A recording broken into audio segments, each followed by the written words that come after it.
নমস্কাৰ 24 লাইভ চাই থকাৰ বাবে ধন্যবাদ আৰু এই মুহূৰ্তত লৈ আহিছো এটা ডাঙৰ খবৰ আজিৰে পৰা বৃদ্ধি পালে ৰেলৰ ভাড়া আজিৰে পৰা ৰেলৰ এতিয়া ভাড়া বৃদ্ধি হ'ব কত আৰু কিমান কৈ ভাড়া বৃদ্ধি হ'ব আমি এই মুহূৰ্তত জনাবলৈ চেষ্টা কৰিম আৰু আজি 1 জুলাই আজি মাহৰ প্ৰথমটো দিনটোতে পুনৰ মাথমাৰ প্ৰতি কিলোমিটাৰত 2 পইচা কৈ বৃদ্ধি কৰা হৈছে প্ৰতি কিলোমিটাৰত 2 পইচা কৈ বৃদ্ধি এক্সপ্ৰেছ সুপাৰফাষ্ট ৰেলত বৃদ্ধি কৰা হৈছে ভাড়া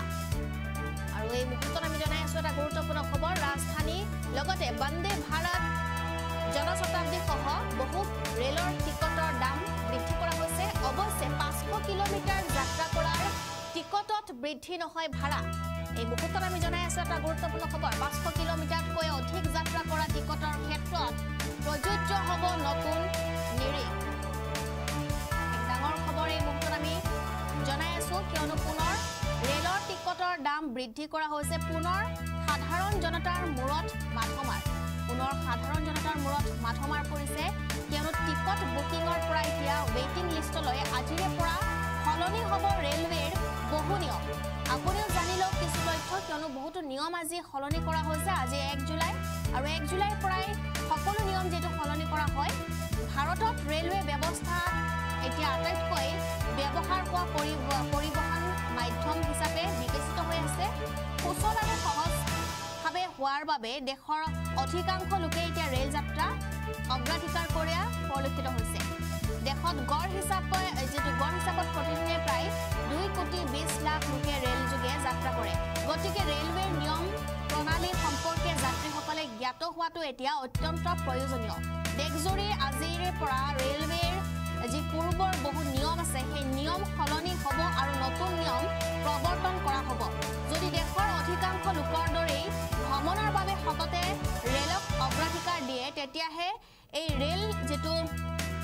ৰেলৰ আমি যে খবৰ জনাইছো এই খবৰ আপোনাৰ বাবে অত্যন্ত গুৰুত্বপূৰ্ণ কিয়নো কেৱল টিকটৰ দামেই নহয় বহুকেইটা নিয়ম সলনি কৰা হৈছে ৰেলৱেত প্ৰতিদিনে যাত্ৰা কৰা লোকসকলৰ ভিতৰত প্ৰায় 16 লাখ যাত্ৰীয়ে সংৰক্ষিত স্লিপাৰ বা এসি ডবাত ৰিজাৰ্ভেশন টিকট সহ যাত্ৰা কৰে আৰু পিছে টিকট বুকিং কৰাৰ পিছত গড়ে 21% যাত্ৰীয়ে টিকট বাতিল কৰা পৰিলক্ষিত হয় একেদৰে প্ৰায় 4-5% যাত্ৰী টিকট বুকিং কৰাৰ পিছতো ৰেলত যাত্ৰা নকৰে আনহাতে ৱেটিং লিষ্টত থকা 25% লোকৰ টিকট ভ্ৰমণৰ সময়ৰ ভিতৰত নিশ্চিত হৈ পৰে অৰ্থাৎ 72খন আসন থকা এটা স্লিপাৰ ডবাত ৱেটিং লিষ্টৰ পৰা প্ৰায় 18খন আসন নিশ্চিত কৰিব পৰা যায় এতিয়া টিকট বুকিংৰ পৰা আৰম্ভ কৰি ৱেটিং লিষ্টলৈকে ৰেলত বহু নিয়ম আজিৰে পৰা সলনি হ'ব আৰু আজি 1 জুলাইৰ পৰা যিসকল লোকৰ IRCTC একাউণ্ট আধাৰৰ সৈতে লিংক হৈ আছে বা আধাৰৰ সৈতে ভেৰিফিকেশ্যন হৈ আছে তেওঁলোকেহে টিকট বুকিং কৰিব পাৰিব অৰ্থাৎ কেৱল পৰীক্ষিত ব্যৱহাৰকাৰীয়েহে IRCTCৰ ৱেবছাইটত বা মোবাইল এপৰ পৰা টিকট বুকিং কৰিব পাৰিব ইয়াৰ উপৰিও জুলাই মাহৰ শেষৰ ফালে OTP ভিত্তিক ব্যৱস্থা ৰূপায়ণ কৰা হ'ব এইদৰে যেতিয়া কোনো যাত্ৰীয়ে তেওঁৰ ভেৰিফিকেশ্যন একাউণ্টৰ পৰা টিকট বুকিং কৰিব তেতিয়া আধাৰ লিংকত OTPৰ জৰিয়তে টিকট বুকিং কৰা হ'ব আৰু ইফালে ৰেলৱে উল্লেখ কৰা মতে বৰ্তমান সময়ৰ বহু ৰেলৰ ক্ষেত্ৰত ৱেটিং লিষ্টত থকা যাত্ৰীৰ সংখ্যা প্ৰায় 400 গৰাকীতকৈও অধিক বৃদ্ধি পায় এনে পৰিস্থিতিত ৰেলখনৰ টিকটৰ বাবে যাত্ৰীসকলৰ মাজত কিছু অসুবিধাৰ সন্মুখীন হ'ব লগা হয় বৰ্তমান প্ৰচলিত হৈ থকা নিয়ম অনুসৰি যাত্ৰাৰ 4 ঘণ্টা পূৰ্বে ৰিজাৰ্ভেশন চাৰ্জ যেটো থাকে